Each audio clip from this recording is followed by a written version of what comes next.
জম্মু কাশ্মীরের পহেলগামের ঘটনার পর থেকে ভারত ও পাকিস্তানের মধ্যে সংঘাতের তীব্রতা দ্বিগুণ হয়েছে। ভারতের কড়া জবাবে ভয়ে কাঁপছে পাকিস্তান। পাক সরকারকে কোণঠাসা করতে একের পর এক পদক্ষেপ নিয়ে চলেছে ভারত সরকার, আর তাতে ক্রমশ চিন্তার পারদ বাড়ছে। ভারতকে একের পর এক হুঁশিয়ারি দিয়েই যাচ্ছে পাকিস্তান। এমন ভয়ানক পরিস্থিতিতে বাংলাদেশ ভারতের নজর ঘোরানোর জন্য যে কোনো নাশকতার একটা ছক বাংলা অথবা 7টি পূর্বাঞ্চলীয় রাজ্যে হতে পারে। বিশেষ করে কলকাতা সহ তার পার্শ্ববর্তী অঞ্চলে পর্যটকদের ভ্রমণ করার অঞ্চলগুলোতে এরা বড়সড় নাশকতা করতে পারে। বেশ কিছু ছবি আমাদের হাতে এসেছে, যা দেখে বোঝা যাচ্ছে বাংলাদেশের মাটিতে বিদেশি সেনা রুট মার্চ করছে। সম্প্রতি বাংলাদেশের বিডিআর কমিশনার আলম ফজলুর রহমান একটি পোস্ট করেছেন, আর সেই পোস্টে লিখেছেন, ভারত পাকিস্তান আক্রমণ করলে বাংলাদেশে উচিত হবে উত্তর পূর্ব ভারতের 7 রাজ্য দখল করে নেওয়া। এ ব্যাপারে চীনের সঙ্গে যৌথ সামরিক ব্যবস্থা নিয়ে আলোচনা শুরু করা প্রয়োজন বলে মনে করে তার এই পোস্টে নতুন করে উদ্বেগ বাড়িয়ে দিয়েছে। তাহলে কি বাংলাদেশ ভারতের উপর হামলা করার জন্য মুখিয়ে রয়েছে? সেই জন্যই কি বাংলাদেশি সেনা ও বিদেশি সেনার রুট মার্চ? সিলেটের বাংলাদেশের সামরিক বাহিনীর যে কমান্ডো স্কুল আছে, সেখানে একটা ঘর নিয়ে তারা তাদের অফিস খুলে ফেলেছে বলেও জানা যাচ্ছে। এই বিষয়ে তথ্য দিয়েছেন অবসরপ্রাপ্ত কর্নেল দীপ্তাংশু চৌধুরী। তিনি কি বলছেন শোনাব আপনাদের।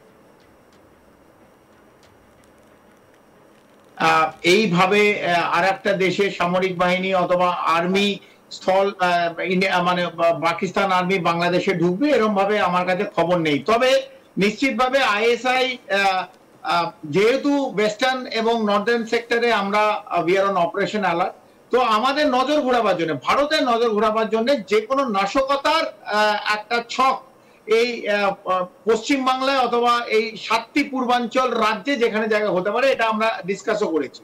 বিশেষ করে যে পর্যটক কেন্দ্রগুলো আছে, কলকাতা হতে পারে, এই কলকাতার আশ্বপট্টি যে এলাকা আছে, অথবা এই পূর্বাঞ্চলে যেখানে যেখানে পর্যটক কেন্দ্র আছে, সেই জায়গায় কিন্তু নাশকতার ছক এরা করতে পারে নজর ঘোরাবার জন্য। এবং একটা ছোট ছক না, এটা একটা বড় নাশকতা কিছু করতে পারে, যাতে কমপ্লিট যে ফোকাস যেটা ওয়েস্টার্ন সেক্টরে হচ্ছে অথবা নর্দার্ন সেক্টরে হচ্ছে, এটা পুরো ইস্টার্ন সেক্টরে যেন আসে। দেখুন, বাংলাদেশ লড়াই করার জায়গায় ভারতের সঙ্গে নেই। সে আমি 2.5 ফ্রন্ট কেন লড়াই করি না? যদি যেমন western sector Northern sector 2 front, আমি বাংলাদেশকে অর্ধেক দিই, হাফ সেক্টর।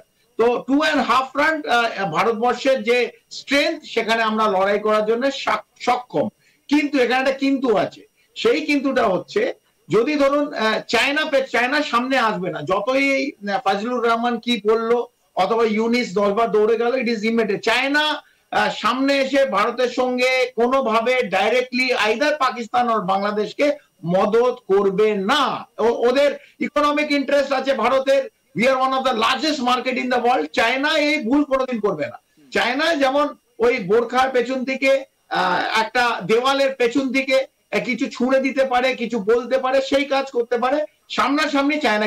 কিন্তু নাশকতা, এই যে জঙ্গি সংগঠনগুলো সক্রিয় হয়ে আছে বাংলাদেশে, সেই থেকে আমাদের পশ্চিম বাংলা এবং পূর্বাঞ্চলের 7টি রাজ্য খুব অ্যালার্ট থাকতে হবে। কারণ যে কোনো সময় বড় নাশকতা পশ্চিম বাংলার মাটিতে হতে পারে। আর একটা শপথ আমাকে, আমি এই সময় জানিনি, যারা দীপ্তাংশু, আমি ঠিক এই জায়গা থেকে, যেহেতু আপনি পশ্চিম বাংলায় নাশকতার আশঙ্কার একটা জায়গা তুললেন, কয়েকদিন আগে আপনি দেখেছেন যে এই ওয়াকফ আইনের বিরুদ্ধে মুর্শিদাবাদ মানে আন্দোলন করতে গিয়ে পুরো জ্বলে গেল, অগ্নিগর্ভ পরিস্থিতি। আপনার কি কোথাও মনে হচ্ছে যে এটা সেই যে বৃহত্তর নাশকতার একটা আপনি আশঙ্কা করছেন, সেই নাশকতার একটা অংশ, এরকম কি আপনার কোনোভাবে মনে হচ্ছে?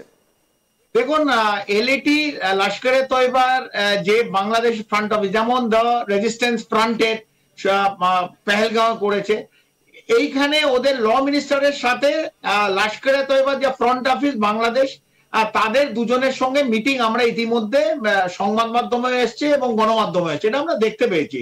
এটাকে লোকাতে পারবে না। আর আমাদের যেসব লোক বাংলাদেশের মধ্যে আছে, বলতে আপত্তি নেই, তারা আমাদের খবর দিচ্ছে, কারণ তারা চায় ভারত আর বাংলাদেশের মধ্যে একটা সৌহার্দ্য, একটা বন্ধুত্ব সম্পর্ক, যেটা বিগত 16 বছর 30 বছর অথবা 71-এর পর যে রিলেশন যেরকমই হোক, সেই রিলেশন যেন থাকে। কিন্তু বাংলাদেশ যদি বাহিনীর কথা, সামরিক বাহিনীর কথা বলতে থাকে, তো আমি একটু অল্প করে আমাদের অরব্যাটটা বলে দিচ্ছি। এই পূর্ব সাইডে আমাদের যেমন 33 কোর আছে, 33 কোরের নিচে তিনটে অথবা 4টে ইনফেন্ট্রি ডিভিশন আছে। সেই জায়গা থেকে আমাদের একটা newly 17 corps mountain strike corps আছে। This is a strike corps. এই স্ট্রাইক কোর কিন্তু না এই মাউন্টেন স্ট্রাইক কোর না পাকিস্তানের আছে, এই আর না কোনো দক্ষিণ এবং দক্ষিণ পূর্ব চায়না ছাড়া এই strike core mountain strike core কারণ নেই। এটা আমাদের আছে, এটা গণমাধ্যমে আছে, পানাগড়ে আছে। তো একদিকে 33 কোর শিলিগুড়ি, একদিকে 17 কোর, দুদিকে যদি দুটো এরম মানে দুই দিক থেকে যদি মারে, রংপুর চেপটে যাবে। রংপুরে আর কি লালমনিরহাট না এরম এরম ধুলোয় মিটে যাবে, এরম করে দুদিকে যদি। তার উপর 4 কোর আছে, 3 কোর আছে, 4টে 5টা কোর আমাদের পূর্ব সাইডে আছে। এক একটা কোরে 3টে থেকে 4টে infantry battalion, artillery brigade, armoured brigade, মানে it has got its own ORBAT. তো ভারত আপনি যেটা দিয়ে শুরু করলেন, we are the 4th largest economy, কারণ আমরা জাপানকে ক্রস করেছি অথবা করব এই বছরে। and militarily we are the most powerful. তো আমাদের দিকে যে এই পাগল, আমি পাগলই বলি, উনি যদিও মেজর জেনারেল, আমি সম্মান দেখিয়ে তার মস্তিষ্ক আমি দেখাতে পারি, ভারতে আসুন, আপনার চিকিৎসা দেয় যদি ভারত সরকার না নেয়, কর্নেল দীপ্তাংশু চৌধুরী, ফাইজুর রহমানের মাথার চিকিৎসার দায়িত্ব আমি নেব। ভালো যে আমাদের we have got the most advanced medical facilities in Kolkata. আমি কলকাতা আপনাকে ভালো জায়গায় দেখাবো। যে বোকার মতন কথা বলে যে ছাত্তা নাকি 7 সিস্টারকে নাকি উনি নিয়ে নেবেন, এই একই কথা উনি রিপিট করছেন। ওনার যে অন্তর্বর্তী দুর্বৃত্তের সরকার যে হেড মোহাম্মদ ইউনিস, তো মাথা খারাপ, সে গিয়ে এই কথাটা বলেছিল চায়না থেকে ফেরার পর। একই কথা, মানে দৃষ্টিকোণটা এক। এই এদের যদি মাথার ব্যায়াম না থাকে, তারা 7 সিস্টার আর পূর্বাঞ্চল নিয়ে নেবে, এই হাস্যকৌতুক কথাগুলো আমার মনে হয় যেভাবে বলছে, ওদের নিজেদের আর্মির লোক কিন্তু এটা বিশ্বাস করবে না। উনি রিটায়ার করে গেছেন অনেক দিন, তাই এখন অ্যাডভাইস করছে মোহাম্মদ ইউনূসকে, কারণ মাসের শেষে টাকা পান, কোটা টাকা পান। ওনাদের 18 কোটি মানুষের একটা বৃহৎ যে অংশ আছে, তারা খেতে পাচ্ছে না, বিশেষ করে যারা শ্রমজীবী এই বস্ত্র শিল্পের সঙ্গে জড়িত, তাদের সব বন্ধ হয়ে যাচ্ছে। আর ইনি মোটা টাকা পান, বড় বড় ডায়লগ মারছেন নাকি 7খানা 7 সিস্টার নিয়ে নেবে। এইসব যে অলিক স্বপ্ন দেখছে, আমার মনে হয় মুঙ্গারি লালকে, ফাজুল রহমান কি হাসিন স্বপ্নে বন্ধ হওয়া উচিত। অন্যান্য খবরের আপডেটের জন্য অবশ্যই নজর রাখুন আজ তাক বাংলার ইউটিউব স্ট্রিমিংয়ে। লাইক, কমেন্ট, শেয়ার এবং সাবস্ক্রাইব করতে ভুলবেন না।